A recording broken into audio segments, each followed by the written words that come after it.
warahmatullahi wabarakatuh. Apa kabar anak-anak semuanya? Semoga anak-anak selalu dalam keadaan yang sehat dan selalu bersemangat dalam mengikuti pembelajaran dari setiap hari. Oke, untuk melanjutkan pembelajaran bersama Bu Elo, langsung disimak video berikut ya. Oke, berjumpa lagi bersama Bu Elo pada hari Kamis tanggal 29 Juli tahun 2021 pada mata pelajaran fikih untuk kelas 5.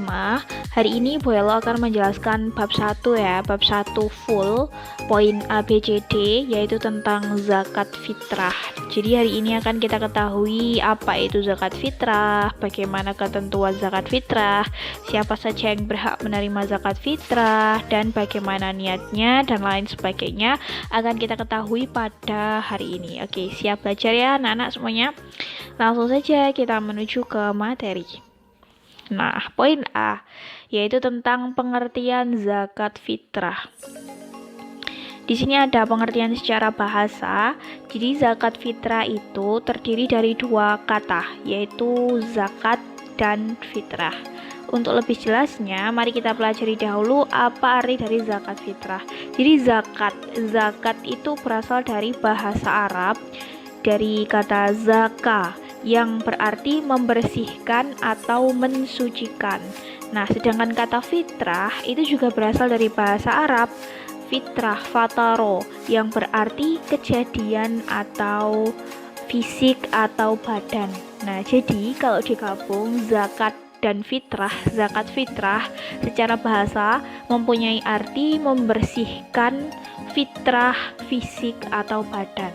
Nah, itu adalah arti dari zakat fitrah secara bahasa. Nah, kemudian kalau secara istilah, apa sih sebenarnya zakat fitrah itu? Jadi zakat fitrah menurut istilah syariat Islam adalah memberikan harta yang berupa makanan pokok yang diserahkan kepada golongan atau orang yang berhak menerima zakat tersebut dengan syarat-syarat tertentu. Nah, zakat fitrah juga disebut dengan zakat jiwa atau zakat nafsi. Kenapa kok disebut zakat jiwa atau zakat nafsi? Karena zakat fitrah itu mempunyai tujuan sangat khusus, yaitu untuk membersihkan jiwa seorang muslim setiap selesai mengerjakan ibadah puasa wajib di bulan Ramadan setiap tahunnya. Nah, jadi ini ada hubungannya sama puasa Ramadan. Makanya kan zakat fitrah itu hanya dikeluarkan sebelum Idul Fitri pada bulan Ramadan. Oke, next ya. Nah, itu tadi pengertian zakat fitrah. Oke, kita review sebentar sebelum masuk ke poin B. Jadi zakat fitrah itu tadi apa secara istilah anak-anak? Yaitu mengeluarkan atau memberikan sebagian harta. Hartanya berupa apa? Makanan pokok. Terus diberikan kepada siapa? Kepada golongan orang yang berhak menerima zakat dengan ketentuan atau syarat-syarat tertentu. Paham? Next, masuk ke poin B, yaitu tentang dasar atau dalil zakat fitrah. Nah, sebenarnya apa sih dasar atau dalil yang menyuruh kita untuk zakat fitrah? Nah, ini ada di dalam Quran surah Al-Baqarah ayat 277. Belok bacakan ya. Bismillahirrahmanirrahim. Innalladzina amanu wa amilus solihati wa aqamus sholata wa atauz zakata lahum ajruhum inda rabbihim la khaufun alaihim wa la hum yahzanun. Yang artinya, sungguh orang-orang yang beriman mengerjakan kebajikan, melaksanakan sholat dan menunaikan zakat, mereka mendapat pahala di sisi Tuhannya. Tidak ada rasa takut kepada mereka dan mereka tidak bersedih hati. Quran surah Al-Baqarah ayat 277. Nah, ini termasuk dalil nakli ya, dalil nakli atau dalil yang berasal dari Al-Quran yang menghimbau atau menyuruh kita semua untuk mengeluarkan sebagian harta kita berupa makanan pokok untuk berzakat mensucikan jiwa. Sedangkan dalam hadis, ini ada hadis riwayat Muslim nomor 1635. Nah, hadisnya nanti bisa dibaca sendiri, boleh bacakan ayatnya saja, artinya saja. Jadi artinya dari Ibnu Umar bahwasanya Rasulullah SAW itu mewajibkan zakat fitrah pada bulan Ramadan kepada semua orang muslim, orang yang merdeka atau hamba sahaya laki-laki atau perempuan sebanyak 1 syok atau 3,1 liter kurma atau gandum. Nah, di dalam hadis ini disebutkan kurma atau gandum. Kenapa? Ya karena pada saat itu Nabi itu hidup pada zaman makanan pokoknya kurma atau gandum, makanya disuruh mengeluarkan zakatnya berupa kurma atau gandum. Tapi kalau sekarang dan kita tinggal di Indonesia, di negara yang makanan pokoknya beras atau nasi, makanya kita wajib berzakat dengan beras. Seperti itu. Nanti bahas 1 syok atau wajib mengeluarkan zakatnya berapa banyak kita bahas setelah ini. Nanti ada waktunya sendiri. Nah, ini kita masuk poin C ya. Jadi sebelum masuk poin C, kita review dulu sebentar tentang dasar atau dalil tadi. Kalau di dalam Al-Quran ayat berapa? Quran surah apa? Quran surah Al-Baqarah ayat 277. Diingat-ingat, Al-Baqarah 277. Kalau hadis, dalam hadis riwayat Muslim nomor 1635. Masuk ke poin C tentang ketentuan zakat fitrah. Jadi hari ini Bu Elok menjelaskannya agak banyak, jadi agak percepat saja. Nanti bisa disimak dan dibaca sendiri juga di buku modul yang sudah Bu Elok share di Google Classroom ya. Nah, jadi ketentuan zakat fitrah, yang pertama hukum zakat fitrah. Jadi apa sih sebenarnya hukum zakat fitrah? Nah, menurut dalil Al-Quran dan hadis yang sudah kita baca di poin B tadi, Quran surah Al-Baqarah ayat 277 dan juga hadis riwayat Muslim, sudah jelas bahwa hukum membayar zakat fitrah bagi orang muslim adalah fardu ain atau wajib ala kulli muslim. Jadi wajib itu apa? Kalau dilaksanakan dapat pahala, kalau ditinggalkan mendapat dosa. Jadi barang siapa orang muslim yang tidak mengeluarkan zakat fitrah pada bulan Ramadan dan sebelum Idul Fitri, maka dia berdosa karena zakat fitrah hukumnya fardu ain atau wajib bagi setiap muslim. Jadi tidak boleh ada yang tidak bayar, semuanya harus bayar, termasuk itu bayi, orang dewasa, orang tua, kakek-kakek, nenek-nenek, bapak, ibu, anak, semuanya wajib bayar zakat. Paham? Jadi kalau ada pertanyaan apa hukum zakat fitrah, wajib atau fardu ain, yaitu wajib bagi setiap muslim. Next, nomor 2 yaitu rukun zakat fitrah. Nah, rukun zakat fitrah itu ada beberapa.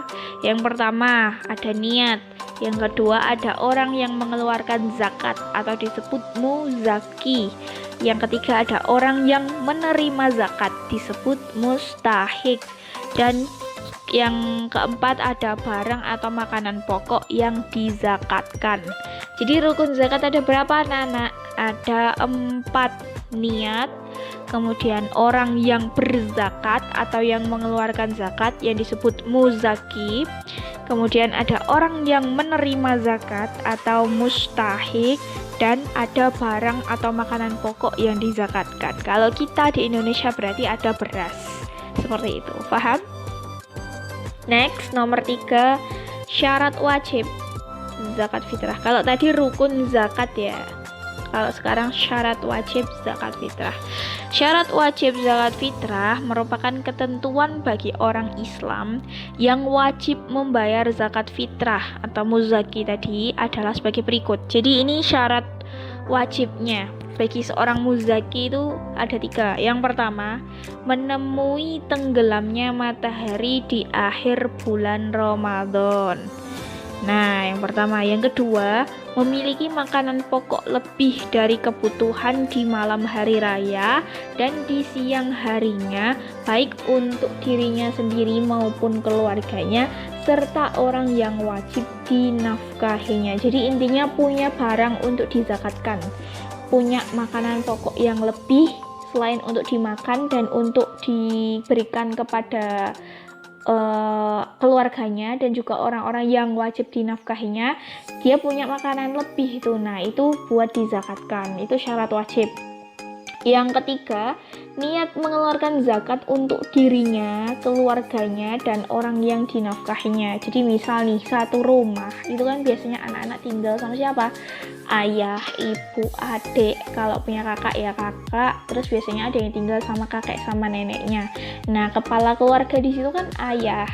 Jadi ayah itu wajib mengeluarkan zakat untuk dirinya sendiri, untuk ayah sendiri, dan juga untuk keluarganya, untuk istrinya, yaitu untuk ibu, untuk anak-anaknya, untuk kita, dan untuk kakek nenek jika kakek nenek itu menjadi tanggung jawab ayah untuk dinafkahi, seperti itu. Intinya kakek nenek itu ikut kita. Nah, itu ayah wajib niat zakat untuk dirinya dan untuk semua orang yang ada di rumah itu, seperti itu. Paham? Nanti kalau ada yang ditanyakan, mungkin yang belum jelas, bisa tulis di kolom komentar, nanti Bu Elok jawab. Oke? Jadi itu tadi adalah syarat wajib zakat fitrah. Ada apa saja tadi syarat wajibnya? Yang pertama, menemui tenggelamnya matahari di bulan Ramadan. Maksudnya gimana Bu Elok? Jadi seumpama nih, besok itu sudah Idul Fitri. Jadi malam ini sudah takbir. Nah, maghrib kan buka puasa, nah itu kan tenggelam matahari. Kita masih menemui tenggelamnya matahari pada akhir bulan Ramadan itu sebelum besoknya Idul Fitri. Nah itu wajib zakat. Kalau seumpama sebelum maghrib meninggal, nah itu tidak wajib zakat, seperti itu. Jadi intinya pada malam takbiran setelah maghrib itu masih bernafas, masih punya nyawa dan belum berzakat, itu wajib zakat. Nah kalau bayi baru lahir, misal lahirnya jam 7 malam, besoknya sudah Idul Fitri, terus sudah habis maghrib kan jam 7 malam itu, nah berarti dia juga wajib zakat karena dia lahir setelah tenggelamnya matahari, seperti itu. Paham? Oke, next. Ukuran dan takaran zakat fitrah. Nah ini, ukuran dan takaran zakat fitrah harus sesuai dengan kaidah ilmu fikih. Sekarang mari kita pelajari ketentuan dan takaran dalam zakat fitrah. Nah ini ada hadis, dimana hadis ini sama seperti yang di depan tadi ya, mewajibkan zakat. Nah di dalam hadis ini itu ditulis, artinya saya bacakan, sebanyak 1 syok kurma atau gandum. Nah wajib zakat dikeluarkannya sesuai hadis Nabi ini itu 1 syok. 1 syok itu berapa Bu Elok? Nanti ada penjelasannya di belakang ya. Kurma atau gandum, seperti Bu Elok jelaskan di awal. Kenapa harus kurma atau gandum? Ya karena pada saat itu waktu Nabi bersabda, itu makanan pokoknya pada saat itu gandum dan kurma. Coba pada saat itu makanan pokoknya sudah beras, ya pasti Nabi akan bersabda 1 syok beras, seperti itu. Tapi karena kita hidup di zaman now atau zaman sekarang ya, karena makanan pokok kita adalah padi, beras atau nasi, mungkin ada juga sebagian daerah yang makanan pokoknya sagu. Nah itu zakatnya ya wajib dengan zakat makanan pokok yang kita makan saat ini. Kalau kita beras, kalau misalnya di Papua sagu ya pakai sagu zakatnya. Kalau misalnya di daerah tertentu masih makan gandum atau makan jagung ya pakai gandum atau pakai jagung, itu boleh. Pokoknya intinya makanan pokok pada saat itu kita hidup, seperti itu. Dari penjelasan hadis tadi, alat pembayaran zakat fitrah adalah gandum atau kurma atau makanan pokok lainnya yang pada suatu daerah seperti beras di Indonesia pada umumnya, sagu di Papua dan lain sebagainya. Pokoknya intinya makanan pokok kita pada saat itu kita hidup itu yang wajib dikeluarkan zakatnya. Nah, kemudian banyaknya yang harus kita berikan perorangan atau per jiwa sebanyak 1 syok. 1 syok itu berapa? Nah, kenapa disebut 1 syok?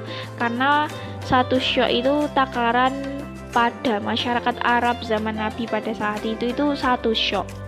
Jika dikonversi ke dalam satuan takar zaman sekarang, 1 syok itu sama dengan 3,1 liter atau sekitar 2,5 kilogram. Jadi makanya kita kalau berzakat pakai beras itu berapa? 2,5 kilo, 2,5 kilo kalau nggak paham ya, 2,5 kilo. Jadi tidak ada 3 kilo. Nah, tapi kalau seumpama saya zakatnya 3 kilo, boleh apa boleh? Boleh. Jadi lebih baik dilebihkan. Jangan sampai kurang dari 2,5 kilo. 2,7 kilo boleh, 2,8 kilo boleh, 2,9 kilo boleh, 3 kilo boleh. Tapi kalau 2,4 kilo tidak boleh karena itu di bawah 2,5 kilo. Seperti itu. Untuk kehati-hatian, para ulama seringkali menyarankan untuk membayar zakat setahun sekali itu sebesar 2,8 kilo atau sampai 3 kilogram. Nah, ini jadi lebih baik dilebihkan timbangannya atau takarannya daripada kurang. Karena apa ya? Karena cuma setahun sekali. Masa ngeluarin 3 kilo tok gak mampu ya kan, dan itu niatnya adalah untuk mensucikan jiwa, untuk mensucikan diri setahun sekali biar kembali ke fitrah, kembali ke keadaan kita suci seperti baru dilahirkan. Masa dengan beras 3,3 kilo saja keberatan kan, yuk kebangetan ya kan. Nah jadi seperti itu anak-anak. Itu tadi adalah takaran atau ukuran. Jadi berapa yang harus wajib dikeluarkan? Yaitu 1 syok atau setara dengan 2,5 kg. Tapi kalau bayar zakatnya dilebihkan sampai 3 kilo tidak apa-apa. Nah, sekarang kita masuk ke waktu pembayaran zakat. Kapan waktu membayar zakat itu? Jadi, waktu pembayaran zakat fitrah itu cukup panjang, yaitu mulai dari awal Ramadan, tanggal 1 Ramadan itu, awal posoan, hingga sampai takbiratul ihramnya imam pada pelaksanaan sholat Idul Fitri. Jadi, pagi hari, saat sholat Idul Fitri, misalnya kita 30 hari puasa Ramadan itu gak sempet bayar ya, saking sibuknya atau lali. Dan pagi hari sebelum sholat Idul Fitri, sebelum imam takbiratul ihram sholat Idul Fitri Allahu Akbar itu, sebelum itu masih boleh bayar zakat fitrah. Tapi kebanyakan gak ada ya anak-anak. Kalau Bu di tempat Bu Elo sih gak pernah jumpai orang bayar zakat fitrah pagi hari, itu gak pernah. Karena untuk kehati-hatian ya pasti maksimal malamnya lah, pas malam takbir itu biasanya pada bayar zakat ke masjid, terus langsung disebarkan oleh amil zakat ke orang-orang yang berhak menerima zakat. Biasanya ya orang-orang yang kurang mampu gitu, diparani di rumahnya, dikasih zakat fitrah. Jadi seperti itu. Maksimal kalau di tempat Bu Elo sih malam takbiran. Nah, nggak tahu kalau di tempat anak-anak seperti apa. Mungkin sama saja ya. Nah, jadi itu tadi waktu pembayaran zakat fitrah. Waktunya panjang. Jadi awal Ramadan tanggal 1 tet itu loh, kita puasa hari pertama itu sudah boleh bayar zakat fitrah. Sampai 30 hari sampai sebelum sholat Idul Fitri. Ya, selanjutnya pembayaran zakat fitrah itu boleh dilakukan secara langsung kepada mustahik zakat dan boleh juga lewat amil atau lewat panitia zakat yang ada di masjid, musola, dan madrasah. Jadi, mustahik tadi apa? Ayo, ada yang masih ingat? Mustahik itu adalah orang yang berhak menerima zakat. Jadi kita waktu bayar zakat, ngasihin beras 2,5 kilo itu tadi, boleh langsung ke penerima zakatnya. Misalnya, nanti ada 8 golongan orang yang berhak menerima zakat. Misalnya kita sudah ketemu salah satunya nih, orang yang berhak menerima zakat, orang miskin ya. Kita sudah ketemu orangnya, langsung kita bayarkan ke orangnya, itu tidak apa-apa. Nah, tapi kalau kita tidak tahu, nah boleh bayar ke namanya panitia zakat. Panitia zakat itu biasanya disebut sebagai amil zakat. Biasanya ada badan amil zakat. Nah, kita boleh bayar ke sana. Kalau di desa Bu Elo biasanya itu Karang Taruna yang jadi amil zakat. Cah nom-nom itu loh, arek nom-nom itu loh, yang remaja masjid. Nah, biasanya remaja masjid yang jadi badan amil zakat. Kita bayarnya ke mereka. Ini saya zakat, saya dan keluarga saya di Selehbek. Habis itu dibagikan sama badan amil zakat tadi, sama arek-arek masjid tadi, ke orang-orang yang tidak mampu seperti itu. Tapi kalau kita seumpama sudah nemu orangnya dan tahu kalau oh ini berhak menerima zakat, langsung kita kasih ke orangnya tidak apa-apa. Tapi kalau tidak tahu boleh ke badan amil zakat. Biasanya setiap desa pasti ada namanya badan amil zakat. Paham ya? Nah, waktu wajib pembayaran zakat fitrah adalah saat terbenamnya matahari pada penghabisan bulan Ramadan sampai sebelum dilaksanakannya sholat Idul Fitri. Nah ini tadi yang Bu Elo bilang. Idul Fitri hari ke-30. Terus malamnya takbiran, besoknya Idul Fitri. Nah malamnya ini adalah waktu yang wajib. Jadi mau nggak mau yo malam itu pokoknya kudu bayar. Nek gak bayar ya, besoknya telat sampai besoknya dosa. Karena apa? Hukumnya wajib. Makanya untuk kehati-hatian, boleh bayar zakat fitrah itu pada hari pertama bulan Ramadan. Kan masih panjang itu 1 bulan. Nah, seperti itu. Selanjutnya, sedangkan pembayaran zakat fitrah yang dilakukan setelah sholat Idul Fitri. Nah ini didengarkan. Setelah sholat Idul Fitri, maka dianggap sedekah. Kecuali bila dimaksudkan menunggu kedatangan mustahik yang sedang tidak ada di tempat, misalnya karena sedang bepergian. Jadi kalau sampai 30 hari waktu puasa itu lupa gak bayar zakat, kok bisa lupa ya? Jangan sampai lupa. 30 hari lupa gak bayar zakat, terus ingatnya itu waktu setelah sholat Idul Fitri. Oh iya, belum bayar zakat. Nah, baru bayar zakat setelah sholat Idul Fitri. Itu namanya bukan zakat. Meskipun diniati zakat, namanya bukan zakat, tetapi sedekah. Jadi sama aja dia dihitung tidak berzakat fitrah dan mendapat dosa. Paham ya? Nah ini harus diperhatikan. Jangan sampai zakat itu telat karena hukumnya wajib. Masa 30 hari puasa bisa gak zakat-zakat itu kan yo kebangetan ya kan. Oke, jadi seperti itu. Jadi kapan tadi waktu pembayaran zakat fitrah? Yaitu boleh dimulai dari tanggal 1 Ramadan sampai terakhir bulan Ramadan, yaitu pada terbenamnya matahari dan besoknya Idul Fitri sebelum imam itu takbiratul ihram buat sholat Idul Fitri. Kalau sesudah itu baru bayar zakat, berarti namanya sedekah. Diingat-ingat. Nah ini ada hadis yang mengatakan diwajibkannya zakat karena untuk membersihkan diri bagi orang yang berpuasa. Nanti bisa dibaca sendiri. Next, kita masuk dari penjelasan hadis tadi ya. Jadi dari hadis itu disebutkan bahwa waktu pembayaran zakat itu ditentukan oleh waktu tertentu. Jika salah maka zakat fitrahnya itu tidak sah. Adapun waktu membayar zakat fitrah, nah ini dijelaskan lebih rinci lagi waktu membayar zakat fitrah.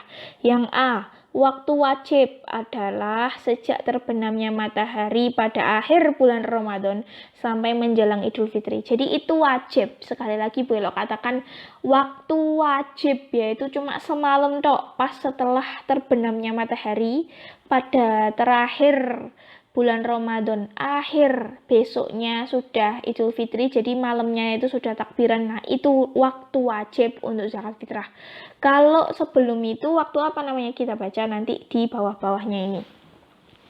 Nah jadi itu waktu wajib, yaitu mulai terbenamnya matahari pada hari terakhir bulan Ramadan sampai menjelang sholat Idul Fitri. Yang B, waktu haram. Nah ini waktu haram itu waktu yang dilarang.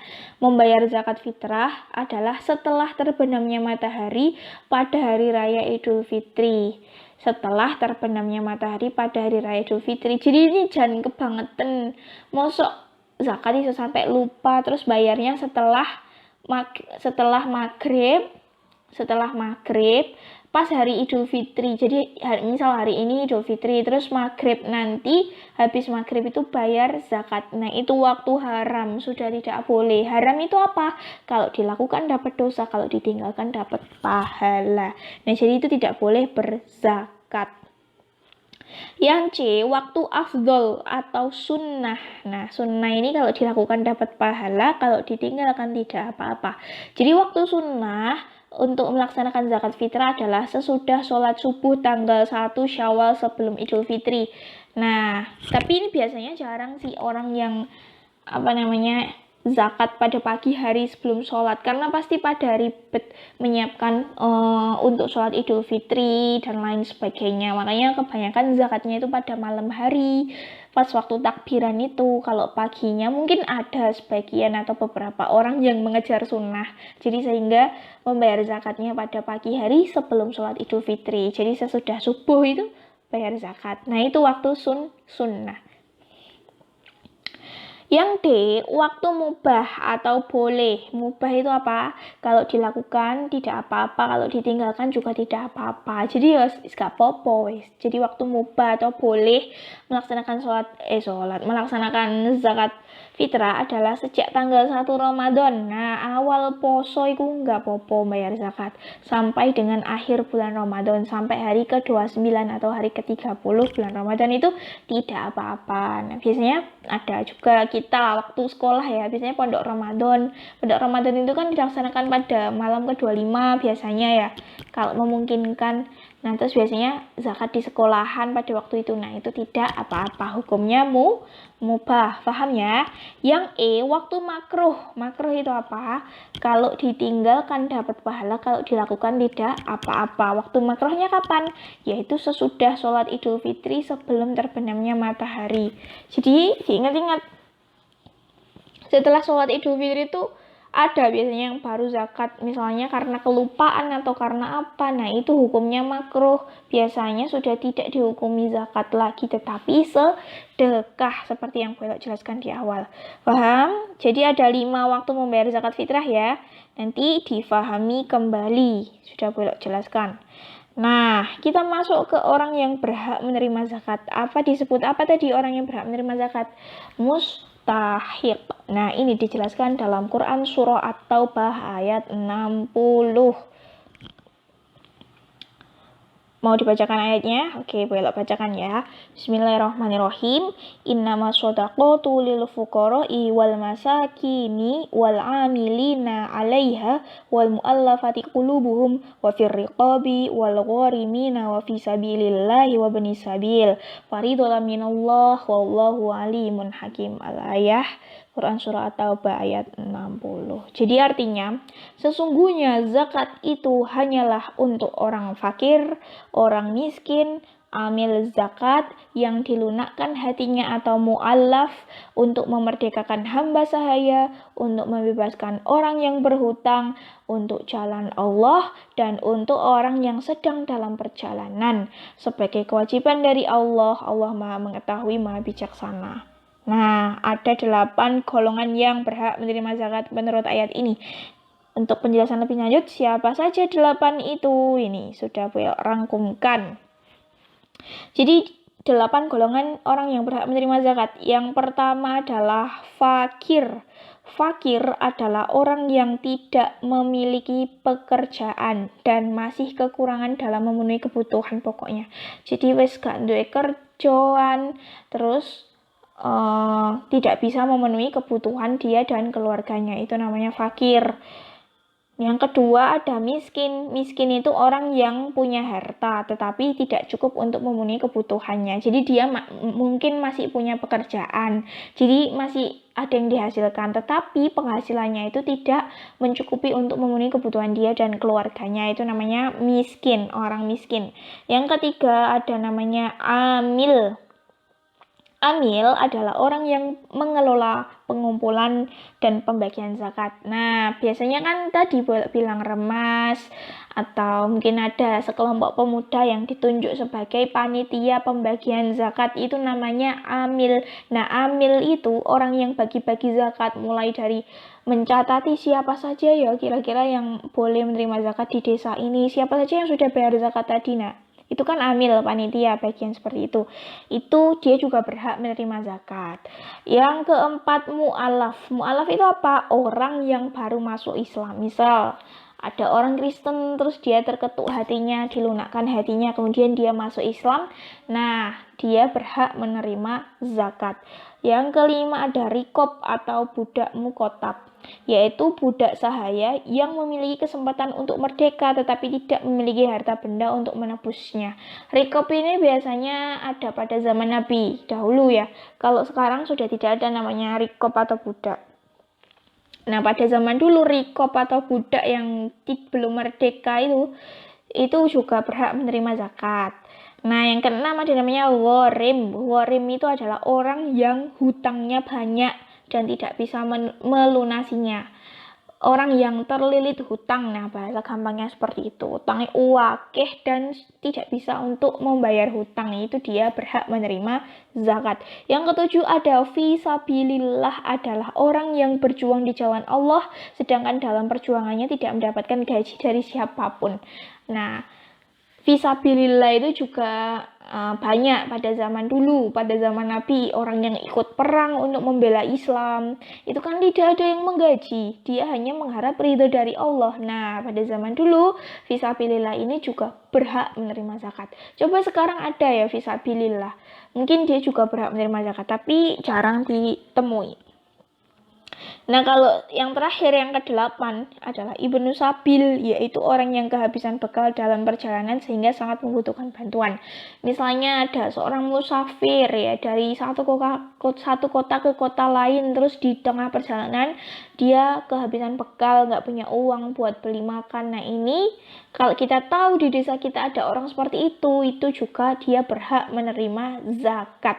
Paham? Jadi ada 8 golongan orang yang berhak menerima zakat, yaitu fakir, miskin, amil, mu'alaf, rikob, ghorim, fisabilillah, dan ibnu sabil. Diingat-ingat, 8 golongan orang yang berhak menerima zakat atau mustahik, ada 8 golongan. Dihafalkan ya, biar bisa jawab ulangannya. Next, nomor 7 orang, kebablasan. Enggak. Nomor 7 orang yang tidak berhak. Nah, kalau tadi orang yang berhak, kalau sekarang orang yang tidak berhak. Siapa saja orang yang tidak berhak ini? Yang nomor 1 adalah orang kaya dengan harta atau kaya dengan usaha dan penghasilan. Jadi ini anak wong sugih, hartanya melimpah, mobilnya papat, rumahnya gede tingkat. Nah, itu tidak berhak menerima zakat ya, karena hartanya sudah banyak. Itu yang pertama, orang yang nggak berhak menerima zakat. Yang kedua ada namanya hamba sahaya, karena masih tanggungan pemilik hamba sahaya. Hamba sahaya itu apa? Hamba sahaya kalau di sini tadi dijelaskan bahwasanya dia itu hamba sahaya itu orang yang masih menjadi tanggungan orang lain. Hamba sahaya karena masih tanggungan pemilik hamba sahaya. Jadi dia seorang pekerja yang bekerja kepada orang lain, itu hamba sahaya. Dia kan masih punya penghasilan. Nah, penghasilannya itu juga masih cukup untuk memenuhi kebutuhannya, jadi dia tidak berhak menerima zakat. Kecuali kalau dia sudah jatuh miskin dan fakir, nggak punya pekerjaan, nggak bisa memenuhi kebutuhan, dia berhak. Seperti golongan 8 tadi. Kalau yang seperti ini masih tidak layak ya, belum boleh menerima zakat. Yang C, keturunan Rasulullah. Nah, ini nggak boleh, tidak berhak menerima zakat. Yang D, orang yang tidak beragama Islam atau non-Islam. Jadi orang Kristen, ngapain kita ngasih zakat ke orang Kristen ya kan? Kecuali kalau orangnya itu baru masuk Islam atau mu'alaf, nah itu baru dia berhak menerima zakat. Yang E, orang yang tercukupi nafkahnya oleh orang yang menanggungnya. Contohnya siapa ya? Kita kan masih ditanggung sama orang tua nafkahnya. Nah, ini masih tercukupi, jadi kita tidak berhak menerima zakat. F, orang yang dinafkahinya. Contohnya siapa sih orang yang menafkahi itu? Seorang ayah atau suami. Yang dinafkahi adalah istri dan anak-anaknya. Berarti istri dan anak-anaknya itu tidak berhak menerima zakat. Yang G, orang yang fisiknya kuat dan berpenghasilan cukup. Jadi orang yang masih sehat, segar, bugar, dan punya pekerjaan dan penghasilannya cukup untuk memenuhi kebutuhan dia. Nah, itu dia tidak berhak menerima zakat. Paham ya? Oke, kita masuk ke tata cara membayar zakat. Nah, sangat panjang sekali rekaman Buelo pada hari ini. Nggak apa-apa, yang penting anak-anak paham. Oke, tata cara membayar zakat fitrah bagaimana?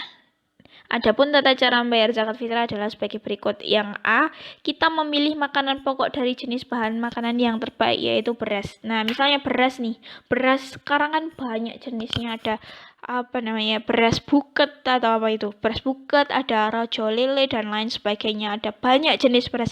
Misal kita punyanya beras yang baik sama yang kualitasnya baik sama yang paling terbaik sama ada yang biasa saja. Nah, yang kita pilih untuk berzakat adalah yang kualitasnya terbaik atau paling baik. Misal punyanya rojo lele sama beras biasa ya, kita harus berzakat dengan yang rojo lele karena kita harus berzakat dengan makanan pokok yang terbaik. Jangan malah beras sembako yang tinggal zakat ya. Ya, beras yang terbaik yang digunakan untuk berzakat. Gitu. Yang B, kita takar sesuai dengan ketentuan yang ada, yaitu bila menggunakan takaran literan, maka gunakanlah ukurannya standar, tidak terlalu kecil, yaitu kita ambil 3 liter atau lebih. Bila menggunakan timbangan, pastikan timbangan tersebut normal sehingga berat beras itu tidak kurang dari 2,5 kilo. Jadi intinya setelah dapat beras yang terbaik ya, dapat rojo lele tadi, terus ditimbang, ditaker sebanyak 3 kilo karena dilebihkan kan tadi sunahnya tidak boleh kurang dari 2,5. Kalau seumpama pengen zakat pas 2,5 ya tidak apa-apa, tetapi kalau punya bahan makanan lebih ya dilebihkan, itu malah lebih baik. Selanjutnya yang C, orang yang mengeluarkan zakat wajib niat. Nah, jadi sebelum zakat itu diberikan ke amil zakat atau langsung diberikan ke mustahik, kita itu harus niat dulu, niat zakat fitrah. Nah, niatnya seperti apa? Nih niatnya. Bismillahirrohmanirrohim. Nawaitu an ukhrija zakatal fitri an nafsi fardolillahi ta'ala. Artinya, saya niat mengeluarkan zakat fitrah untuk diri sendiri, wajib karena Allah Ta'ala. Ini adalah niat zakat fitrah untuk perorangan, untuk diri sendiri, an-nafsi. Nanti kalau ada zakat fitrah yang langsung diniati oleh kepala keluarga, oleh ayah ya, niatnya beda lagi. Tetapi pada umumnya adalah niat zakat fitrah untuk diri sendiri. Niatnya seperti ini. Dihafalkan ya? Pasti sudah hafal dong, sudah kelas 5, masa belum hafal? Nawaitu an ukhrija zakatal fitri an nafsi fardolillahi ta'ala. Nawaitu an ukhrija zakatal fitri an nafsi fardolillahi ta'ala. Hafal. Belok baca sekali saja hafal. Harus hafal ya semua anak-anak. Oke, nanti kapan-kapan kalau sudah offline belok tes niat zakat fitrah satu-satu beserta artinya. Oke, ini ada mutiara hikmah ya, tak belok kotai. Adapun bila mengeluarkan zakat fitrah untuk keluarga atau orang yang dinafkahi, lafal niatnya adalah, nah ini belok bilang tadi kan beda. Kalau yang tadi untuk diri sendiri, kalau sekarang untuk seorang ayah atau kepala keluarga yang meniati zakat untuk orang yang dinafkahi dan keluarganya. Jadi niatnya seperti ini. Nawaitu an ukhrija zakatal fitri an nafsi titik-titiknya itu diisi misalnya dengan istri saya. Nah, atau dengan anak saya atau dengan orang yang saya nafkahi fardholillahi ta'ala. Tergantung nanti siapa yang mau dizakati. Itu sekilas saja. Oke, next. Setelah kita niat tadi, setelah kita dapat beras terbaik, ditaker 2,5 atau 3 kilo, terus niat. Selanjutnya yaitu makanan pokok atau beras yang kita berikan itu langsung kepada yang diberikan kepada yang berhak atau diserahkan kepada panitia atau badan amil zakat tadi. Nah, kita serahkan tepat waktu sesuai dengan permintaan panitia atau kita bagikan sendiri kepada yang berhak pada malam Idul Fitri atau pagi harinya sebelum sholat Idul Fitri. Nah, selanjutnya panitia penerima zakat berdoa. Jadi setelah kita berzakat nih, kita niat zakat, terus kita kasihkan ke panitia zakat atau amil zakat, mereka tuh berdoa. Nah, doanya seperti ini. Ajarakallahu fima a'taita wa barakallahu fima abqaita wa ja'alana laka tahura.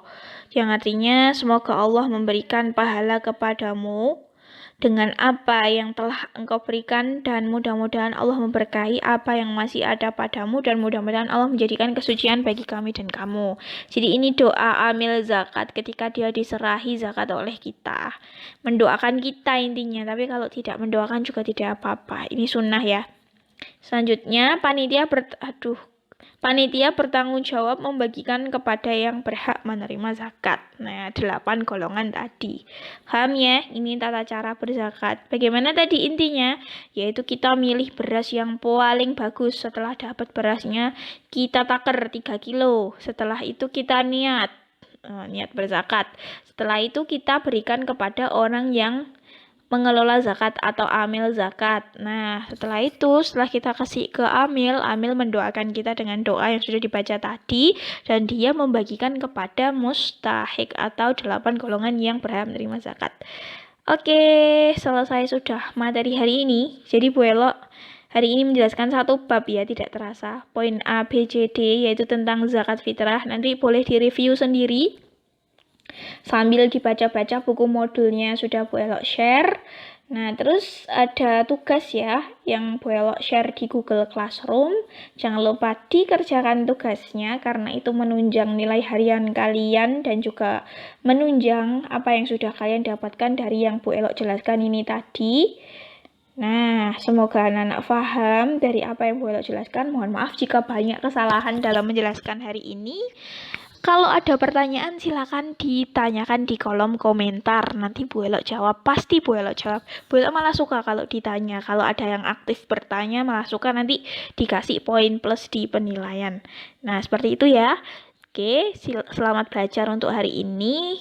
Mohon maaf dari Bu Elo. Sekian. Wassalamualaikum warahmatullahi wabarakatuh.